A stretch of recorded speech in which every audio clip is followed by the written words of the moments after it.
don't think it's about, money has never been our goal. I never knew I was going to write a book that sold millions and millions of copies, and so I don't take a salary from the church now, but it's about, money is simply a tool to fulfill your destiny, but I teach people. Do you give money away? Always. Do you help? We give millions of dollars, and Victoria and I never dreamed that we'd be able to bless people like this. So it's never been about, how wealthy can we become. Money can give you lots of options. Money is portable power. Without money, you can feed people. Without money, you can change things. Without money, you can start a company. Without money, you can do things for your family. Without money, you can go where the fuck you want, when you want, where you want, how you want. Great tool. But that's all it is a tool. Because if you think it's more than a tool and you think it's a source of your happiness, you're going to miss all the shit along the way. Because everyone in this room, we're all doing one thing in common. No matter how aligned our lives are or different than they are, we're all traveling through time together. And that traveling time is like that river out there. It does not stop. And sometimes feels slower and faster than others, but that traveling through time. And everyone here is going through the process of aging. Everyone here is going through the process of shifting life. The question is, how much of life are you living along the way? Are you truly rich, or do you just have some money? Or do you not have money and you don't have wealth? I know people have money who are very poor. I know people have lots of money that are very rich. The difference is how they are in their relationships, how they are in their sense of spirit, how they are in capturing the moments. So you have to decide right now to be rich, not when you get to a certain number. You got to decide right now, I'm a wealthy mother, or whatever appropriate language would be for you. But when you operate from you're already beyond, you're not trying to get beyond the scarcity. If you're always operating in scarcity, I got to try to get somewhere, that's bullshit. I'm here, and there's the mountain I'm taking next. That's very different than I'm going to try to get to that place when I can finally be enough, certain enough, happy enough, free enough, excited enough. And the truth is, when most of the things you get to where they are, it's nothing like you thought it was going to be. Who's achieved some huge goal, you got it, you're excited, and then for how long? Who can think of a goal that you just busted for, you got it, and you really were excited about it? How long did that feeling last for that situation? How long? A minute? Seconds? A month? Who can remember something that you really were excited about, and within 6 months to a year max, you were taking it for granted? Let me see your hands. That's the way the human brain works. That's the way the mind works. The heart doesn't work that way. The heart, when it's there, it doesn't forget. It's one thing that's going to make you wealthy. It's turning your expectation into appreciation. That's the day you become wealthy. The day you trade expectation for appreciation is the day you become wealthy. Because as long as you're expecting things, you're going to be disappointed. You're expecting people to be a certain way. They're not going to be. If the only time you're happy is when they all act and behave a certain way, you're not going to be happy very much. Or if you're happy, it'll be for a short period of time. You expect your spouse to be a certain way. You expect your kids to be a certain way. You expect your coworkers to be a certain way. You expect yourself to be a certain way. How about appreciation? That's the game. Because if you can appreciate the littlest things, you got gifts that nobody else has. So the first place to be wealthy is psychologically, emotionally, and spiritually. And that place has to get regular deposits. And that means, just like some of you meditate, you need a daily discipline of magic moments, and you got to learn to capture the little ones. And that muscle's got to be built. So what's your daily practice? You can call it whatever you want. We'll call it here magic moments. Every day I want you to capture at least 2 to 3 magic moments minimum. It could have been a conversation with a friend. It could have been a moment when an insight happened. It could have been a moment on the mountain. It could have been a little insight or distinction that you got that changed it. But you don't just capture it and write it down. You want to feel it and realize its value. You want to feel it like it's grace, like it's a gift that's been given to you. And what you're doing is appreciating that gift. But like when people say money doesn't matter, they don't know where to shop. And what I mean is they don't know what to shop for and who to shop for. Mm-hmm. Because all the research shows something interesting. If you make twice as much money, you're making $25,000 a year and you make 50, people think it'll double their level of enjoyment of life or happiness. And on average, it improves 9%, which is mind-boggling. There's the initial excitement, and it's 9% better statistically. Lots of studies have shown once you make $75,000 a year, making more money you like, but it doesn't truly change your happiness in a sustainable way once you make basically a middle-class salary. People make more might argue about that with them, but that's what the studies show. But what the studies now show is how you spend money. $5 a day spent right will bring you more joy than $10,000 spent poorly. And what does that mean? I give you dozens of them, I'll give you 3. Number 1, if you spend money on things, you limit your level of happiness. If you spend the money on experiences, it creates a generative effect in your body emotionally. And they can measure the level of fulfillment and happiness you have just by the purchases you make. And they've done it scientifically all the way down to how it changes your biochemistry, down to the changes in your saliva and the hormones. That's where the research comes. It's not somebody airy-fairy saying, well, if you have experiences, it'll be better. Second one, when you spend money on things that give you time and take away drudgery, if you can get somebody else that you pay and they are employed and they now scrub the floor or they clean the toilet and they have an income and they're happy and you're freed up to do something you're more passionate about in business or life, the level of happiness grows geometric. But the one that creates the greatest happiness is the one that sounds trite, but it's biochemically accurate. And that is investing in others, which simply means giving your money away. Really? And it's mind-boggling. And they show you time out. They show you with little numbers, like, buying a cup of coffee for a stranger and what it does and how long the happiness does versus you buy the coffee for yourself versus you buy it for a friend. And I've got the studies in here. It's fascinating. But what I can tell you from my own life experience, like the people that I know that are the happiest on earth are not the people with the most money. I know I got a lot of clients, as you well know, that are billionaire clients, and a lot of them come to me because they want me to do something with their business. But invariably, I'll see there's something going on with them too that makes them unhappy. It doesn't matter how much money they have. There's people with $1 billion and they still live in scarcity. It doesn't matter how much money they have, right? By the way, I asked that question of everyone I interviewed. I said, does financial pressure ever go away? 85% said no. And the average. You can imagine how much it would increase proportionally. Well, for a few it didn't, but for most of them it did. They felt more responsibility. They had more got to manage, more they got to do. So if you think financial pressure is going to go away just by having money, they just learn to handle it differently. They have a totally different experience. But I'm juiced about people seeing how they can use the money that makes joy happen. Like, I love to do things where it's a total surprise.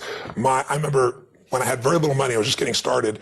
I grew up in a very tough environment, and my mom always loved the ocean, and we lived in the San Gabriel Valley of LA where they had smog alerts and you couldn't go outside for a couple of days. It was horrible. And I called my mom up and I said, this was early in my career, and I said, come meet me in Huntington Beach. There's a condo I'm considering getting on the beach. I'm considering living on the beach, Mom, but I want your feedback, what you think. So she drives down to meet me. I'll never forget, I just looked around, she goes, oh my God, smell the air, it's so fresh, and this is the dream, to live on the beach, and my son's gonna live on the beach, and I show her the condo, and she's like, oh my God, this is incredible. And I said, you sure, do you really think we worth it? She goes, I don't care what it costs. She said, if you can get in, you get this. And I said, you feel that strong? She said, yeah. And then I said, it's yours, and they handed the keys. What a day. And it was like, my mom's passed away a long time ago, but it was one of those days that to this day, I can remember the feeling and the experience of like, holy shit. You don't get that by buying something for yourself. Yeah. You don't get that by, earning a bunch of money. It's beautiful to have those choices. We were saving up for an RV, and we were invited to Las Vegas. They had this trip, and we came around the corner, and there's this ultra unbelievable double-sided, and I said, wow, look at that. He said, oh my God, that's the most incredible. We can never have anything like that. And I said, well, let's look inside. The door's open. He said, oh, we can't go in there. I said, well, let's just stick our head in, Took him in, right? And they said, oh, we can't. I said, come on. I sat down there. Get out of there. Get out of there. It's yours. Those are the days that, that's what mastering money's about. Yeah. You either master it or it masters you, baby. Yeah. And if you master it, you can learn, grow, and you can give. And money isn't everything, because you can have a lot of money and still be a selfish bastard. I mean, money just makes you more of what you are. If you're really selfish, you got more to be selfish with. If you're really giving, you can have more that you can give with. And so I feel privileged at this stage of my life to have found a way to do what I love, which is to light people up and bring them breakthroughs and bring them answers in their body, their emotions, their relationships, all these areas, but also in their financial area as well. And when you're able to do it in all those areas, life's pretty cool. If you just do it in the money area, it's not enough. I mean, richest man in the graveyard is not going to do any good. And so this book is really about how to have that real wealth. And I just finished to tell you that I end the book sharing a story that I'll share with you, because you know me well enough to know what this is like, and I know you can relate in some ways.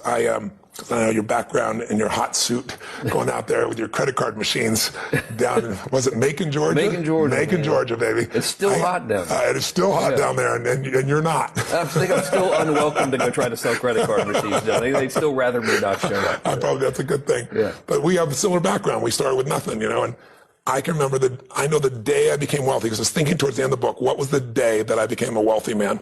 And I was broke.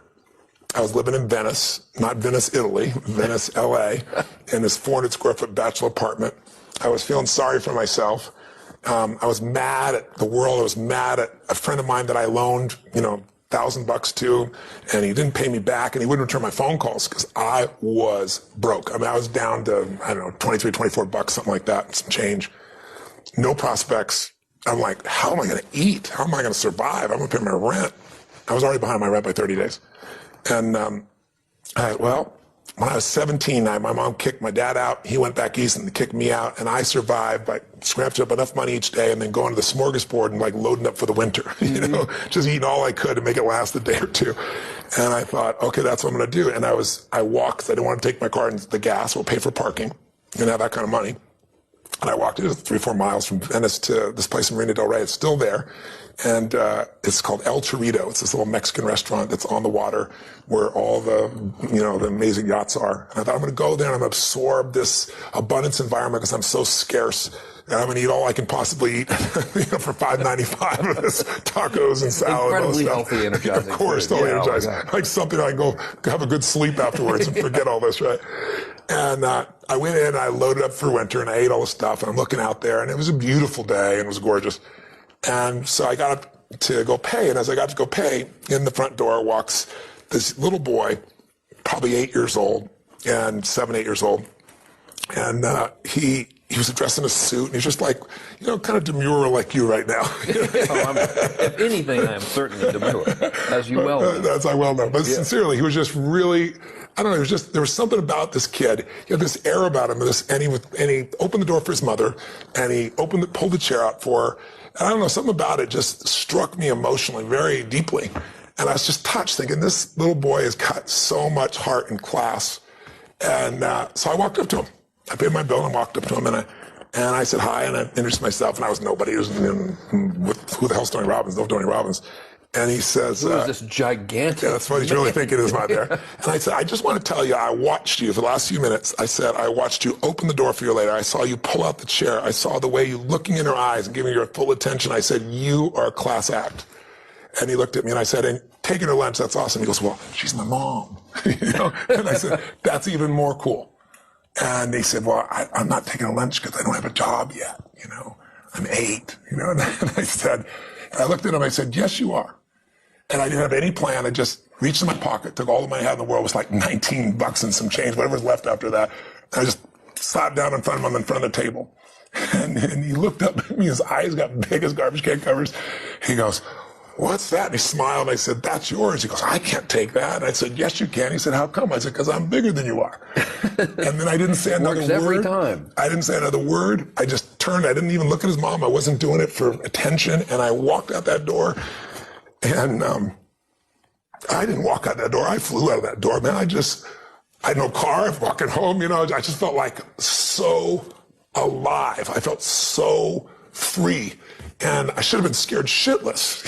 I got no money. I don't know where I'm going to feed myself. You gave away last minute. There wasn't an ounce of fear in me. It was like in that moment, scarcity died. It just died. It was out of my life. And I went home that night, and I have no clue what I was going to do. But I was like excited and inspired, and I started writing out this plan. And I thought, well, people fast all the time. I can fast for 4 or 5 days. It's probably good for me. Meal. I could eat after that meal. And I got this little plan in my head, and I'm going to work it out. And I woke up the next morning, and I had no fear in me, and I'm going to go work my plan. And the old snail mail arrived, and there I get this old envelope in the old days, right? Tear the thing open, and it's a check from the guy who wouldn't even return my phone call for more than $1,000, either some interest in, and $1,200 in those days would cover my butt for 2 weeks to a month, right? It was like, and I started to cry, and I'll never forget. I was thinking to myself, what does this mean? And I decided that meant that I was being rewarded for doing what's right. by not operating out of scarcity and fear, it was spontaneous, it was authentic, it felt right, and I did what felt right, and I was rewarded, and I believed in my mind, I still believe to this day, it may not be true, but that was grace. And so from that day forward, it was just like, just do more, give more, share more, create more, and what you need will be there. It's like air. You don't stop to think about when you take a breath whether it'll be there or not. It's always going to be there. Yeah. You just got to do your part. So I'm emotional about it, because even though it's been decades and decades since that day. Well, look what the guiding principle has created. And that's why I say I look at my life today and the millions of people I've had a chance to serve and be a part of, and who my friends are, and the life I get to live my life with today. It's just the rewards, the karma, if you would, corny as it may sound. And so, for me today, just recently, I was thinking about it. It's probably why I'm so emotional. I was thinking about where this journey began for me, my desire to serve. Every day before I get on stage, I do this thing to whip myself into a peak state, and then my last words are, "Use me, Lord." That's my prayer. And every day my goal is to be a blessing in people's lives. And I've written a book that when I was done, I'm probably feeling that too. It's a 4-year journey. It's the best of what I found on the face of the earth. And I know anybody picks it up who's sincere and just even applies a small portion of it, their life will be altered, and it'll be altered for the better, and that karma continues. And I also know part of this is, up front, I'm not waiting for a book to sell. I didn't do some feeding promotion. I wrote a check for 55 million people to be fed, which, since I couldn't even feed myself back then, feels pretty unbelievable. And I know I've done my part. And I also know grace has been a part of that. And for that, I'm grateful. Well, we're all grateful for you. Speaking of that. Yes. A lot of people are going to see this. Yes. And if you remember the one that we did last time. Yes. I got letters from it. You got letters from it. And there would be that one person. They say, I watched the video when I was in this condition, and then you said that one thing. Yeah. And then I applied it. Yeah. And things turned around for me. And I'm wondering if you could think about who that person is and tell them that one thing right now, what would it be? It's a great question. There's so much to pull from. But at my core, my mom wanted me to be a truck driver, because that would mean I'd make $24,000 a year if I went to Truck Masters, and that would be twice what my father made. And she thought that would happen, but something inside of me said, I don't want to drive a truck. There's something else that matters more to me. And I decided I was not going to go for money instead of passion. And the rewards have been pretty amazingly better than being a truck driver. It's not bad being a truck driver. It's just not what I was after. And I look back, and one of the things that helped me was my original teacher, Jim Rohn, who was a personal development speaker I went to hear when I was 17. He said something the first time I heard him, and he said, it's really simple. If you want life to change, you got to change. If you want life to be better, you've got to get better. It's the only way it happens. And luck will show up for people and it'll leave them. But if you're constantly improving who you are and what you give, game over. And he also told me something about economics that I never forgot. He said, economics is really simple. The world really is simple. If you will find a way to add more value to other people's lives than anybody else does, then you'll never have to worry about that area of your life. And if you look at it, most of us don't realize you can add a lot of value and be a school teacher and add enormous value. And unfortunately, in our society, you won't get paid well. But as I show in the book, if you add value to more people, instead of 30 children, there's a school teacher in there that makes $2 million a year. And he does it with the web, and he does it by coaching. He's from Japan, and it's quite extraordinary. So if you do want to earn more, adding value, there's a way. You can also add value and make no money. You can also add value and give it away, and you still earn more. It's like the joy that we get from that giving that we talked about. Of all things we talked about, the things that brought me to tears is thinking about how far it's come and all that's come in the life from that day when I did what's right. And the other time I've been in tears is thinking about, what I did for my mom and things of that nature. Those ultimate rewards come from giving. So if you work at McDonald's, there's nothing wrong with it. But the reason you make $7.25 an hour is lots of people can do that. Mm-hmm.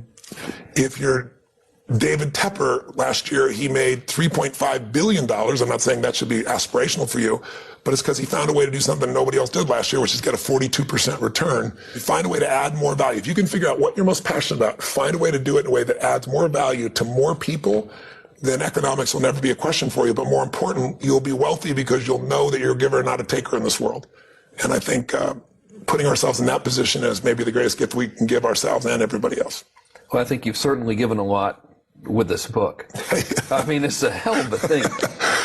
Girls. 4 years. Yeah, it's 4 years of my life. And I mean, I've kind of been along for the journey. What's going on? I'm writing this book. I'm on page 7. It has taken me forever to get to page 7. Then a year later, and it's about 100 pages in, 3,000 hours. So, guys, read it. I'm pretty sure it's safe to say that their purchase is not going to really make a significant difference in your life. So no, I'm not getting any money from it at all, not a penny. Yeah, we're not in the book selling business. Not even slightly, no. In terms of... But their investment will not only change themselves, but I'm feeding if you sell 1 million copies, which is the average what I've done in the past, then there'll be 50 people fed just by you getting this book. So not only do you benefit, but other people benefit as well, which is a pretty cool thing. Can't go wrong. Empower yourself, empower other people. Do good things. You will be rewarded. Thanks for doing the interview, man. It's been a pleasure. It's been great to see you and be with you again.